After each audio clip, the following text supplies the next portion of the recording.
Well, hi, and welcome to the show. I'm so glad that you stopped by because today you're going to hear from a young registered nurse. Her story is inspiring, yet at times may break your heart a little bit. But the good news is that this story ends well. Also, this episode is for every student or practicing nurse or direct healthcare provider. It'd be wonderful for them to kind of hear this story as well. So before we hear from our guest, I invite you to join me in a 1-minute centering exercise to focus our minds and prepare our hearts to be present during this time. This show is all about healing. Every episode I do is all about healing. So I demonstrate a technique that you can use on your own to calm your mind, your body, your spirit. And so today, we're going to use our breath to bring a sense of relaxation and calm to this session. And using your breath as a self-care practice is especially worth considering if you're a person who finds meditation difficult. So for just 1 minute, I'll guide you to do the 3-4-5 breath method. And so if you're not haven't been with me before, let me just guide you on how we breathe before we start the 3-4-5 breath method. So you're going to breathe in slowly through your nose. And then when you breathe out through your mouth as if you're blowing out a candle, okay, or blowing through a straw. Okay, so let's get started. It also helps if you lower your gaze and close your eyes. Lower your gaze or close your eyes, whatever you feel comfortable with, okay? So let's try it, okay? So I'm going to ask you to breathe in 1 and 2 and 3. Hold it 1 and 2 and 3 and 4. Now breathe out slowly. 1 and 2 and 3 and 4 and 5. Let's try it again. Breathe in 1 and 2 and 3. Hold it 1 and 2 and 3 and 4. Now breathe out through your mouth. 1 and 2 and 3 and 4 and 5. Let's get one more in. Breathe in through your nose. 1 and 2 and 3. Hold it 1 and 2 and 3 and 4. Last time out. Breathe out 1 and 2 and 3 and 4 and 5. Okay, so when you slow down your breath, you can send messages to your brain that you are safe, that things are calm, and you can reduce your stress and promote relaxation. So put that in your toolbox, okay? So for those of you who've just joined us, I am Dr. Paulina Van, the author of Regala Healing, a book of 100 healing poems, and the host of this show, The Poetry of Healing. And we've just completed a centering exercise activity to quiet our mind and focus on self during today's show. And a young nurse will take us on her journey of being unjustly accused of diverting drugs at work. To promote ease of the experience of her telling her story, we recorded this interview a couple days ago. So I'm going to play it for you now. Okay, so hang on, let me get it up. Here we go. Okay, so welcome, Ariana. I am just really, really honored and humbled that you agreed to tell your story. And I've given the viewers a little backdrop already, but I'd like you to tell the viewers a bit about yourself, anything you feel comfortable personally or professionally.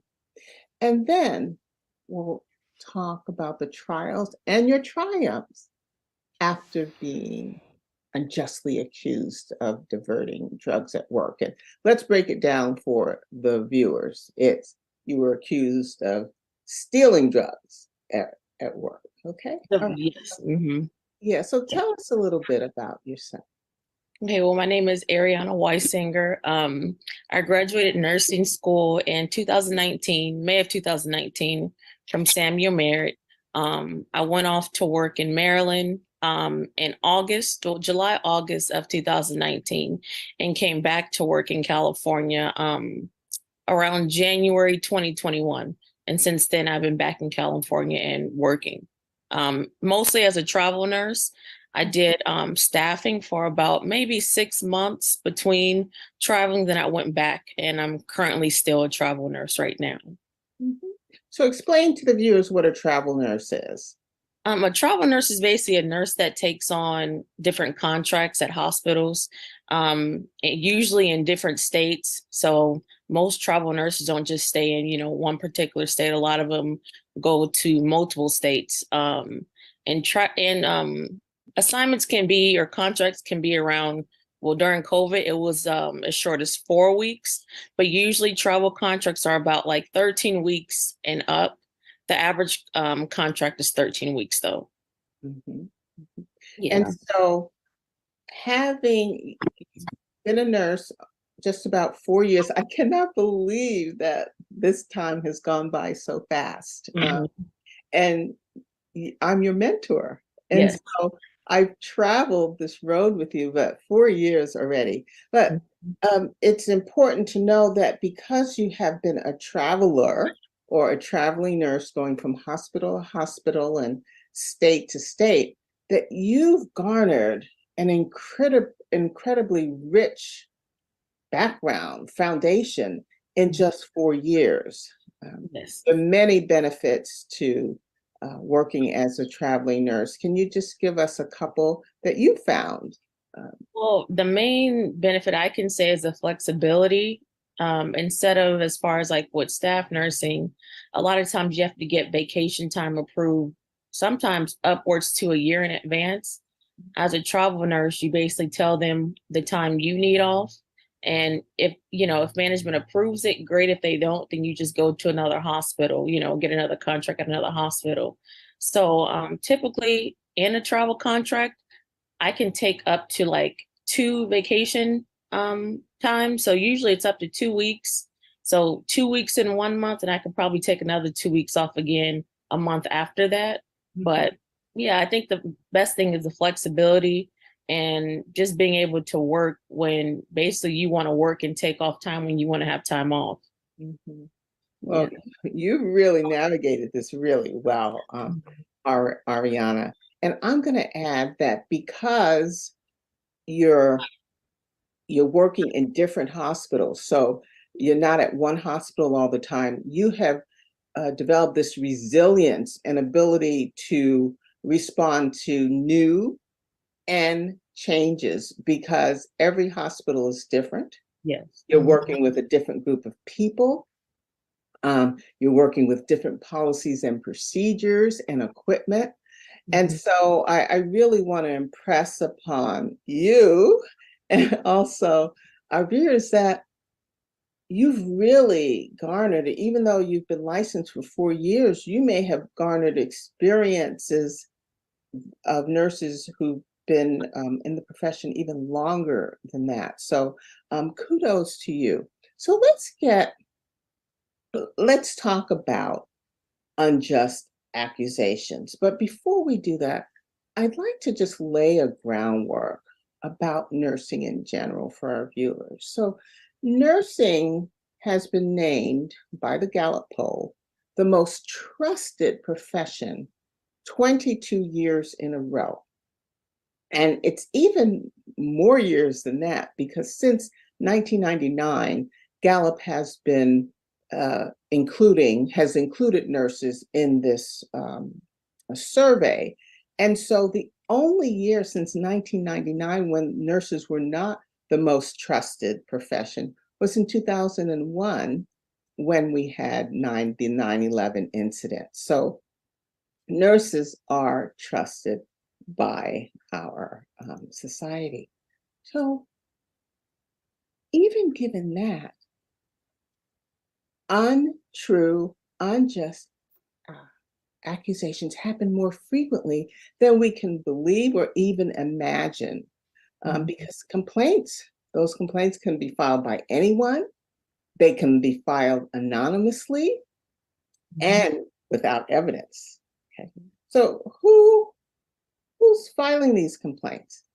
It could be coworkers, supervisors, patients, or their families, Mhm. even a friend of yours, a frenemy, Mhm. a family member, anyone that um, may have gotten sideways with you can do this. And so the state acts first and asks questions later, and we're going to see that. So even though there are many accusations that nurses are accused of, today we're going to focus on those accusations related to drug diversion or stealing drugs at work.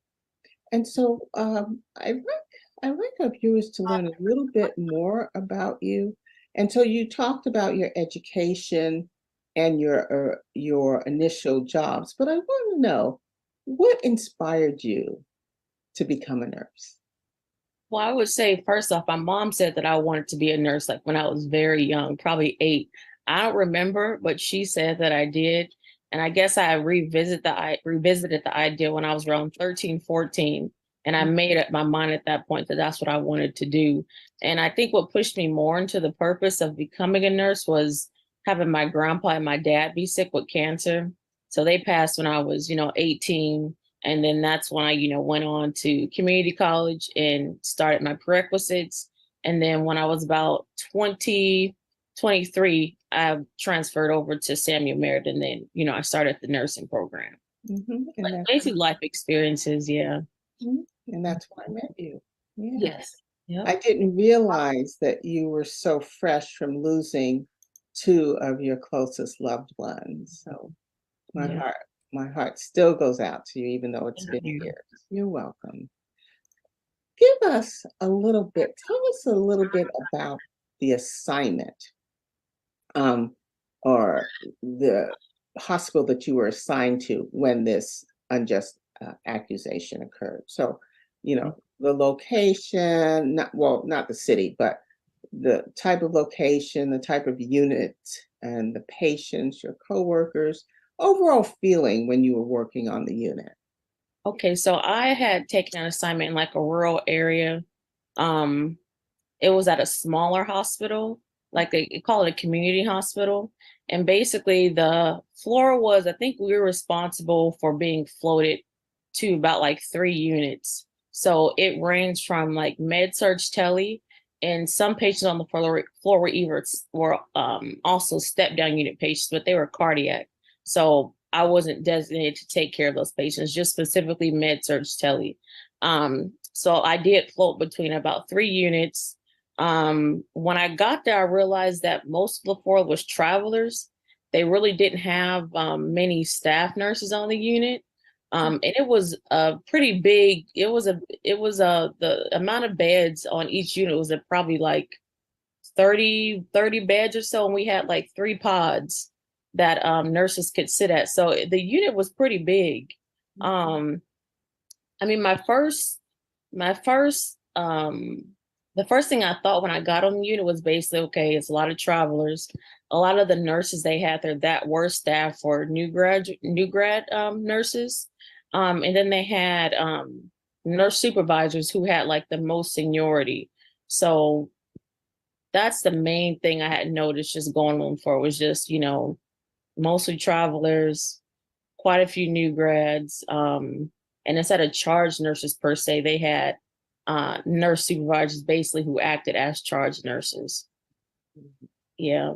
And so we're looking at a team of nurses Mhm.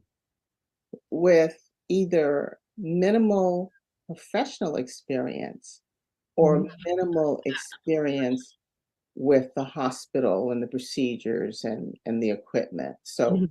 we need to keep that, that in mind. It's a red flag, right? In Yes. retrospect, it's a Mhm. red flag. What was Yes. your overall feeling when you worked on the unit? I mean, honestly, when I got on the unit, I'm generally an optimistic person. I come there to work and do what I can do. Mhm. So the main thing I was focused on was my patients. Now, I did notice, as like a red flag in the back of my head that it was a lot of travelers and not a lot of new grads. And honestly, even a lot of the nurses that had more experience didn't know a lot of basic stuff when us as travelers would come to them and ask them questions about their policies and procedures. So it was basically like some red flags going off in the back of my head. Also, another red flag was the fact that they didn't have any techs really. I think they had one tech for the whole unit. But me coming from Maryland as a new grad, I'm used to not having any help and doing things on my own because I know it'll be done the right way. So, I mean, that was a red flag, but I still did my job as best as I could. Um, and then I mean that was basically it as far as, what I was thinking and, when I got on the unit. Well, you said you were focused on giving the best care to your patients. So even though you were making observations, you didn't let that take your energy. You Yeah. focused on the patient. So Yeah. let's talk about the accusation. Uh, Mhm. would you describe the circumstances or the events that led up to the false accusation? And, Mhm. share with us your initial thoughts and emotions. Okay. Okay. All right. So before I was accused of anything, it seemed like it may have been a rumor going around the unit, but it turns out it was actually true that the state was investigating. Now this was travelers amongst each other speaking about this, so I didn't know for sure. And when they said the state was there, I didn't know if it was JACO or what other entity it was and necessarily why they were there investigating.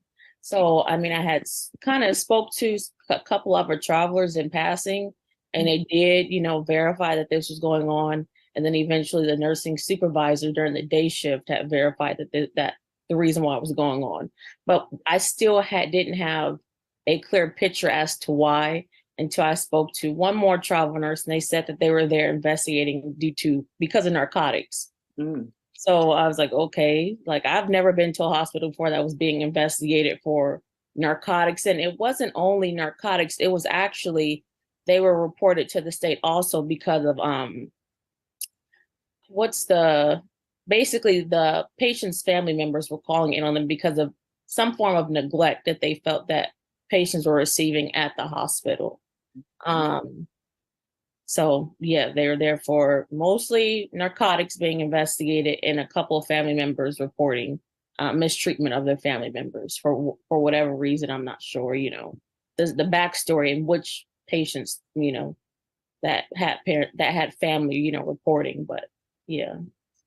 yeah. So there was already some suspicion, um, and it was significant enough that the state felt that they needed to make a visit. And again, anyone can file a complaint against a nurse Mhm. or a hospital or a clinic, and Mhm. it is anonymous. Okay, so how did your, how did you become aware of the false accusation against you?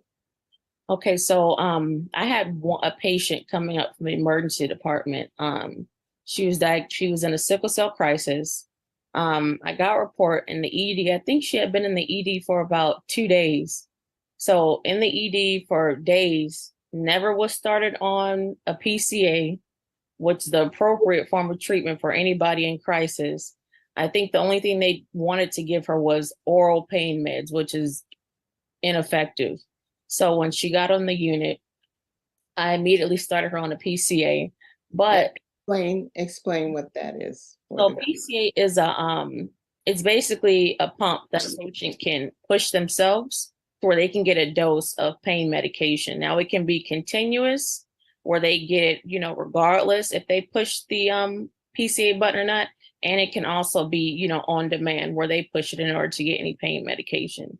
So before I had got the patient to come up to the unit, the charge nurse said, "Oh, are you sure you want to take this patient with the PCA pump? We usually don't get PCA pumps on the unit." I said, "Well, I mean, this is a med surge tele unit. Why wouldn't you guys take patients on PCAs? Like, it's basic nursing knowledge, to be able to use a PCA and set it up." So the patient got on the unit. I had to get, another nurse involved that actually knew the policy and procedure as to how they set their PCA pump up, because it was a red flag to me that the charge nurse told me they don't take PCA pumps on the unit. So I said, you know what? This is weird. Let me get charge nurse involved to set this PCA pump up with me so that there's no confusion. So we get the patient on the PCA pump, and then I give report and I go home. So I'm scheduled to work the next night, that night. So I come back that night, and the nurse is giving a report to me. And in report, the nurse tells me, okay, well, instead of pharmacy bringing the PCA syringes up, they're going to be putting them in the refrigerator instead. And I said, okay, in the refrigerator. Why would they be putting them in the refrigerator? So when I go in to, look and see where the syringes are literally in the refrigerator in a lockbox key that's not connected to the Pyxis at all. So that was a huge red flag for me, because I'm saying, okay, if it's not in the Pyxis, there's no way for them to account for how many PCA syringes are in the Pyxis. I mean, how many PCA syringes were delivered to the floor or anything. So when it was time for me to explain what a Pyxis is. So Pyxis is a medication dispensing machine. So for narcotics specifically, anytime the pharmacy text comes in, loads any narcotics or any medications in the Pyxis, there's a count that's done, and that count is set in the Pyxis. So when a nurse comes or anybody comes to pull out any narcotics, there's a count done by the nurse to verify the correct starting count is there, and they're able to pull out the amount that they're, prompted to do from the Pyxis. So it's usually like one. So if there's 4 syringes in the Pyxis and you're prompted to take 1, now the count is 3. So the Pyxis keeps everybody accountable for taking the correct amount of medications from the medication dispensing machine. So when this occurred and it was time for me to change my patient's syringe because the syringe is no longer full, I contacted pharmacy and let the pharmacist know that there's no way for us to account for the correct, syringes that were delivered to unit because it's not connected. And the pharmacist said, "Oh, well, we know," and basically kind of just shrugged it off like it wasn't a big deal.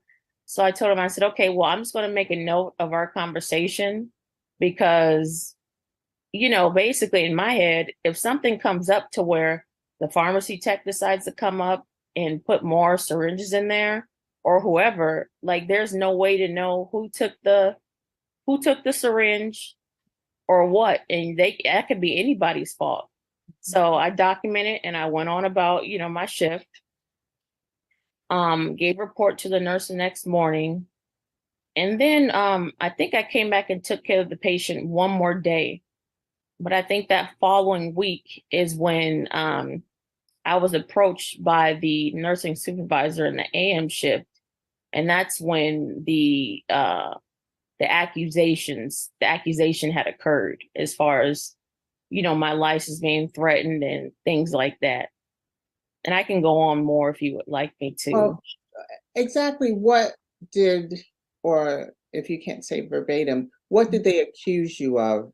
Was it related to the syringes?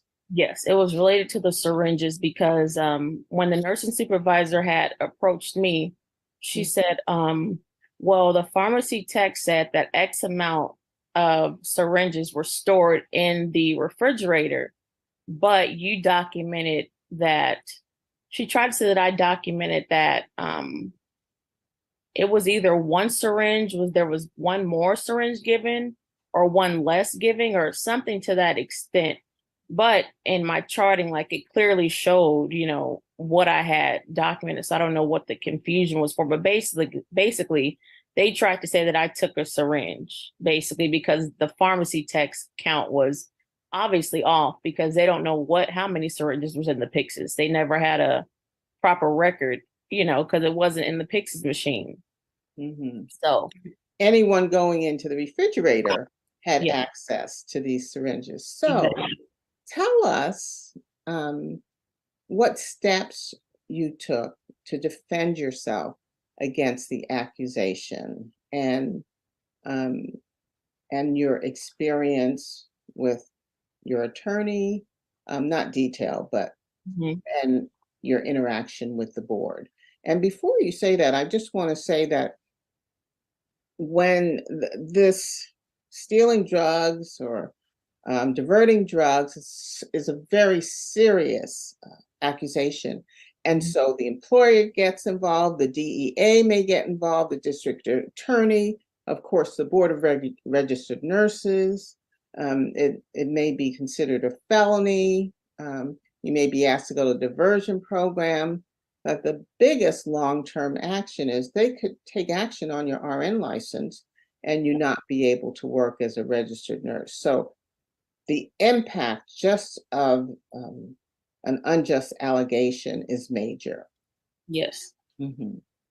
So just to give more of a backstory Mhm. as to how the accusation had came up more so, after after I had the interaction with the AM supervisor, the nurse supervisor, who's basically a charge nurse, I had told her about, me contacting pharmacy, them not basically storing their narcotics correctly. I had a meeting with the nursing manager with that AM supervisor. Now, during this meeting, the nurse manager's way of rectifying the whole situation was for me to come into Epic, the charting system, and to falsify documentation. I told them absolutely not because it's their fault. They need to learn from their mistake. So since I didn't do that, they said, "Oh, well, if that doesn't occur, the only way we're going to have to report you." I said, "Go ahead, because this is a problem that you guys have with your hospital. But what I'm not going to do is say something that happened that did not happen. I'm not falsifying documentation. You need to educate your unit and yourself on how to properly store narcotics and take care of patients that, sickle cell patients that have PCAs. That's not my problem." Mhm. So after the meeting, I immediately had called my nurse recruiter and I told her I need to get a paper trail on everything that's going on. So I'm sending you detailed information via email as to what's happened, all the red flags and the everything that's basically stopping me from properly doing my job at this hospital. I'm going to send you a extensive email saying everything that's going on, and I'm not going back to this hospital because I don't feel safe here, and they're desperate because of the issues they're having with with the state. Mhm. So Mhm. that was the beginning. Mhm. And so, how did you defend yourself? Who did you reach out to? Uh, Mhm. yeah. So the first people I reached out to was, of course, my travel nurse agency. So it was my recruiter, and then it was the nurse manager. I mean, not the nurse. They called them. I guess I'm not sure what they called it at this specific agency, but it's basically a clinical manager. They call them clinical managers. So clinical managers deal with any type of issues that arise while you're at on assignment, and they're kind of like your what do you kind of like your advocate basically. Mhm. So I spoke to the clinical manager. She had spoke with the manager from the hospital. I mean, the clinical manager also agreed that, there is red flags to the hospital and, that they are having a lot of problems. Mhm. But, the downfall of, I guess since in my situation, the clinical manager is there to work for the agency, not for me. So, the manager from the other hospital was saying that they needed me to come back to the unit because they were so short staffed, this, that, and the other. So I told the clinical manager from my agency, I said, listen, why would I go back to a hospital that is, and why would they want me to come back if I'm supposedly diverting narcotics? I Mhm. said, that's something that you would want to, fire somebody for immediately, and you would never want them to come back to your hospital. So I said, I'm definitely not coming back, and them being short staffed is their problem. Mhm. So after that situation, it was basically a waiting game of, to see if they were actually going to turn me into the board or not. Mhm. Yeah. And so when you received the notice Uh-huh. from the board that Mhm. an accusation was made against you, what did you do? What? Well, I mean, it was a waiting game. So I think I got the letter in the mail 2 months later. So at that point, before I had gotten the letter, I had decided who I wanted to basically represent me as my lawyer. So I was able to, contact them immediately. And then that's when, the ball got rolling. Now, it wasn't until probably about like 7 months later until my lawyer actually was able to get involved, because then I had gotten a letter from the investigator from an investigator from the board. So then, you know, that's when we had to submit specific information, for my lawyer to get access to, and for the investigator to have access to, and just things like that. So there was a 7 month or 9 month waiting period between the accusation and the the accusation by the hospital, and then the action by the board to say, we're aware of this, and so now you need to start giving us documents and information. During Yeah, that time, did you work? During I those, did. Yeah. you were still able to work. So even though there's an accusation, um, nurses can continue to work until there's a decision Mhm. by the board. And so, what was your experience? You had a meeting eventually after all this documentation was submitted. You had a meeting or a hearing with the board. Was it a public hearing or was it a private hearing? It was a private hearing. It was basically just, I guess you would say it was a meeting with the investigator, and the investigator, had whatever evidence the hospital decided to submit to try to accuse me of what they were accusing me of. And at that point, me and my lawyer went through all the evidence and basically, you know, rebutted everything, and every piece of evidence that the investigator had was basically, it wasn't really even evidence. It was something that the hospital themselves or the manager themselves could have went and looked at and say, okay, well, she charted this, she charted that, So it was basically just something for them to submit to the investigator. It didn't really show anything. So it wasn't hard evidence. No. And that's another thing that happens with nurses, and I'll put it in here, nurses of color, racial and ethnic nurses. There's an absence of concrete evidence, Mhm. and they were able to get that far with an absence of concrete evidence. So let's talk about. I want to interject here for our viewers. So, Ariana has been talking about uh, and describing for us the false accusation that she diverted or stole drugs from a unit that she was assigned to while caring for a patient who had sickle cell anemia. And so, I want to ask you. I think it's perfect time now to tell the viewers the decision. It was closed. The case was closed. Yeah. Mm-hmm. So that means No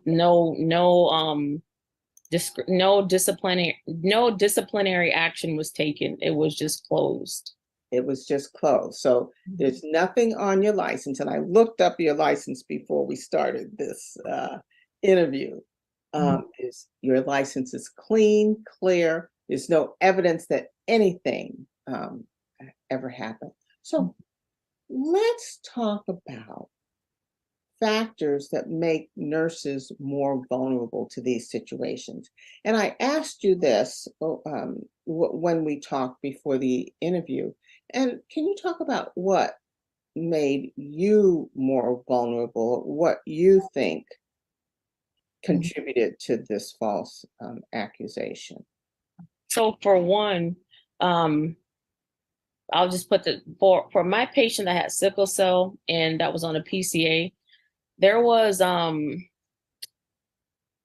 can tell that it was a racial issue as to why they were treating my patient the way she was, because for one, um, unfortunately, from what I've learned at being at this hospital, a lot of hospitals or units do not know how to properly take care of sickle cell patients, and they don't know how to tell if a patient is actually in sickle cell crisis or not.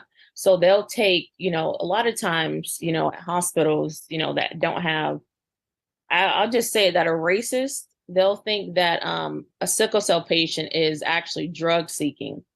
And that was a big issue with my patient. I remember I had gotten a report from a nurse that was working day shift, and she told me that the attendings, basically in so many words, like, you're drug seeking and you're going to be off of the PCA. We're going to take you off. We're just going to cold turkey, turn the PCA off and take you off of your pump. And in my experience, because I've worked with sickle cell patients, I started out on a hematology oncology unit. So I took care of, oncology patients, mostly leukemia patients. And I also took care of patients with like rare blood diseases. And on our unit, we had a lot of sickle cell patients. And in my experience, you never just, cold turkey take a sickle cell patient off of their PCA pump. Like, there's a transition to where, you decrease their PCA settings, and then you transition them over to even oral, pain medications. But you're never supposed to take a patient off just cold turkey. And there's certain labs that you can monitor to know if a patient, is in sickle cell crisis. And they never did that at this unit. Like, I'll say the patient was probably on her pump for maybe a day, and they're already trying to just take her off and send her home, which was very inappropriate. So I think the reason why I was flagged was because, for one, I listened to my patient, and my patient had told me that I'm not on my correct settings on my PCA pump. My hematologist has put in a detailed note as to what settings I'm supposed to be on for my pump. So I spoke to the doctor throughout the night, who was very receptive. And it took us until probably 2 or 3 o'clock in the morning to find the note, but he actually found the note. And then we changed her settings at that point. But before then, I believe when we changed her settings, this was my last day of taking care of the patient. But before then, this patient had to just get like spot doses of boluses up from her PCA pump. So instead of it being a set rate, she was just getting random extra doses of her narcotics to kind of keep her at bay as far as her pain. But that wasn't effective, so. So you became vulnerable because you were advocating for your patient. And nobody else was, yeah. Yes, and lack of understanding, maybe lack of compassion for this disease. So another thing you mentioned to me was that the location of the hospital and the surrounding environment related to substance abuse and how that may have impacted how the hospital looked at you or viewed you. You want to say anything else about that? Well, looking back, the area that I was in a area that it's known to have, a lot of drug addicts, a lot of drug addicts just in the surrounding area. Now, in my head, I'm thinking, okay, well, this is something that's going out, on the street, not necessarily in the hospital. Mhm. But if you take into account, there's actually, people that do divert narcotics and that's how it gets out to the street. Now me thinking back, it's like, okay, it probably was a mistake for me to take an assignment in an area like that. So I think the surrounding area, had a role in that as well.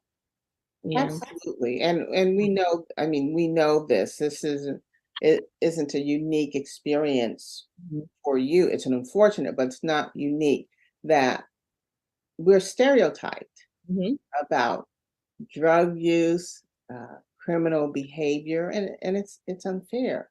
Mhm. Studies have suggested that nurses from our ethnic groups may face a disproportionate number of drug diversion accusations. So I I just think that what's happening in society and the stereotypes leak into our practice as well. Yeah. So what I'd like to do, you thank you for sharing your journey. Thank you for sharing your triumph because your record is now clean. Um, what advice would you give to someone, valuable lessons that you learn or insights you gain from this experience that you would like to share with other healthcare professionals and nurses, Mhm. whether they're experiencing the same challenges, or if they haven't experienced it, most likely they will. So, Mhm. what advice would you give? Well, I think the biggest advice, and there's a lot of I don't want to say a lot, but there's sometimes confusion as to if a nurse should or should not get, any type of insurance to, protect themselves. Mhm. And, in actuality, I think they definitely should, because if a situation occurs, a lot of nurses believe that if they're staff, that they'll be protected by the hospital's insurance, which is not true. If it's going to be the hospital or the nurse, they're not going to protect the nurse if it, it's just it's not going to be in their best interest. So I think the big thing is to get insurance. Also, I believe, look at the surrounding areas that you'll be traveling to as a travel nurse or working as a nurse. Um, if it's a lot of, drug activity, it may or may, probably won't be a good idea for you to work there. I think you have to look at the experience of the nurses on the unit. So, this was during COVID. So a lot of nurses were, quitting their jobs and just leaving bedside in general, or they were going to, travel nursing. So I think if the unit has a lot of travelers, not a lot of experienced nurses, that could be another red flag. I also believe that you just have to look at the character kind of like the people that you're working with on the unit. Now, in the beginning, it's hard to really know because when I was at this hospital, I was only there for a month. So, I couldn't really gauge the character of the people that I was around.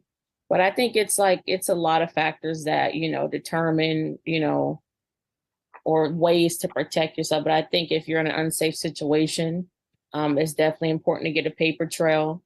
So have everything in writing that has happened since you've been there. Make management aware of it, and definitely if an assignment is unsafe, do not take the assignment. I know at some hospitals, there's a form that you can sign. I think it's an objective what's it called? It's like I think Kaiser has them, but it's basically you objecting to take an assignment because it's unsafe. And if you do take the assignment, your liability is, I guess, in some form waived, or you're more protected. Mhm. But I think the big thing is to get whatever's going on in writing. Mhm. So you mentioned Kaiser. I just want to let the viewers know that this incident did not happen at a Kaiser facility. It did No. not happen. Yes. Yeah. So I like the administrator is coming and the educator is coming out in me right now, and I want to just mention three things, and that is be knowledgeable of the policies and procedures in the hospital or clinic or organization that you're working. Make sure you stay up to date regarding medication administration and your continuing education courses relative to the conditions that you'll be treating. And of course, the 6 rights of medication administration: the right patient, right medication, right dose, the right time, the right route, and of course, timely and the right documentation. And the last thing I want to add is you see something, say something. So if you see a colleague or someone breaking the rules or diverting drugs or neglecting patients, if you stay quiet as a nurse, you can be charged as being negligent. So you don't want to do that. And patient safety is always paramount for us. So as we come to a close of the time with you, Ariana, what's next? Looking ahead, what do you envision for your nursing career? Or, what goals do you have and aspirations as a result of this experience?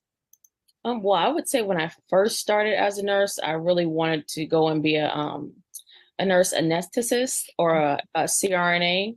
And then I looked into other avenues, but I really believe that in nursing, the reason why a lot of nurses are scapegoats for situations like this is because we don't know how to actually protect ourselves or effectively protect ourselves from, legally and things like that. I know in nursing school, they always tell you to cover yourself, but they don't tell us how to cover ourselves. And even as a nurse, they tell you to cover yourself. They don't actually know how to effectively cover yourself. So it's kind of like nurses learn in trial and error, which I don't think is safe at all. I think there should be a dedicated, class, while you're in nursing school, or even, for nurses to take while they're actually out there working, because nurses can be victim to a lot of things, a lot of unjust, accusations, and, we can be the scapegoat for a lot of things. So in place of me getting my, an advanced degree in nursing, I'm considering going to law school, because I've seen, and I've researched throughout me going through this, how, nurses are really, just put in unfair situations and just, left out to, just to be victim to a lot of issues that happen in, hospitals, or even just even, private things that go on that make nurses, just more likely to, lose their license. Yeah. So, yeah. Kudos to you. Bravo to you that you are using this experience, which was traumatic. And we didn't talk about the help you are getting, but you continue to go to therapy Mhm. and to support your healing and continue to develop your resilience, and so that you can move forward. And I must say, Ariana, the fact and this decision, this clearing just came down, this ruling just is fresh, but the fact that you're able to say, okay, I'm going to use my experience to help other nurses is absolutely tremendous. And, I'm not surprised, because that's the kind of person you are. Mhm. And that's the kind of family you come from. And I'm sorry you had to go through this, but we all have a purpose in life.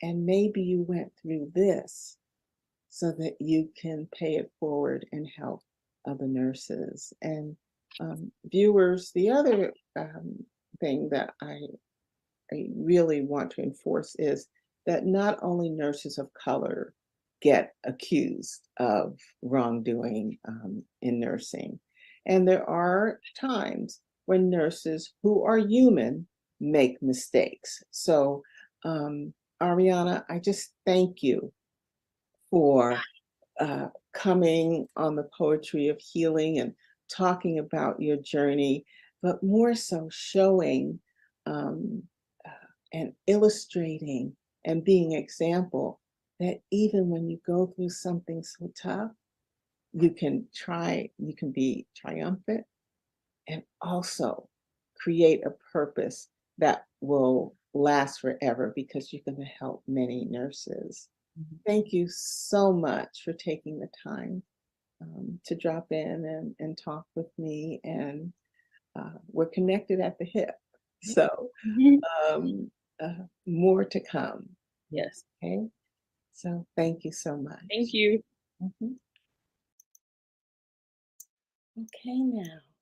We have just witnessed a powerful journey of a young nurse. And as I mentioned before, just for the ease of her sharing her story, we taped it, recorded it a couple of days ago. So I just played it for you. And I just want to thank Ariana again for her courage to share her experiences and bring to light situations in the clinical areas that can lead to nurses being unjustly accused of diverting or stealing drugs at work.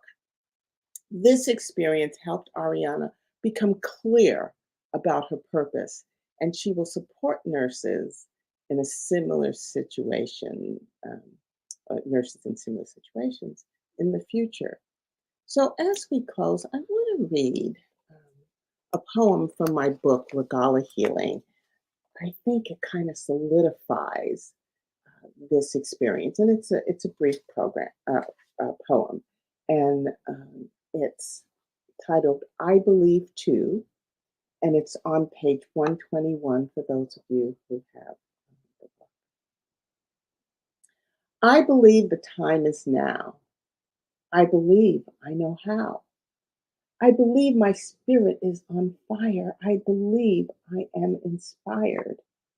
I believe my purpose revealed. I reveal.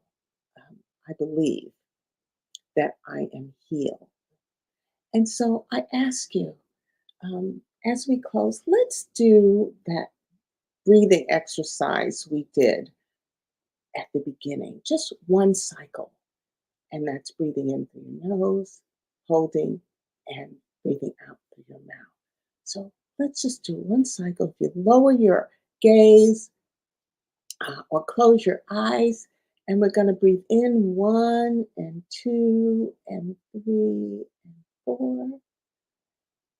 Hold 1 and 2 and 3 and 4, and then breathe out 1 and 2 and 3 and 4 and 5. Okay. So we're going to close now. And I just ask you can keep your eyes closed or your gaze lowered and just settle in that calm. I please ask that you join me every first and third Sunday right here, 9 a.m. on blackdoctor.org. And please like and share this program so others can get the benefit of this riveting story and successful outcome. Leave comments. I do read and respond, and I'll ask Ariana to do the same. Subscribe so that you can know that new programming has come. And visit my site, regalahealing.com, to learn more about my healing and self care work and resources. And I just want to thank you for joining us today. And I hope that something that was said um, will help you or someone you know. So I'm going to end now bidding you love and light until I see you again. And I'm just going to put up the information about my website. Okay. All right. Thank you.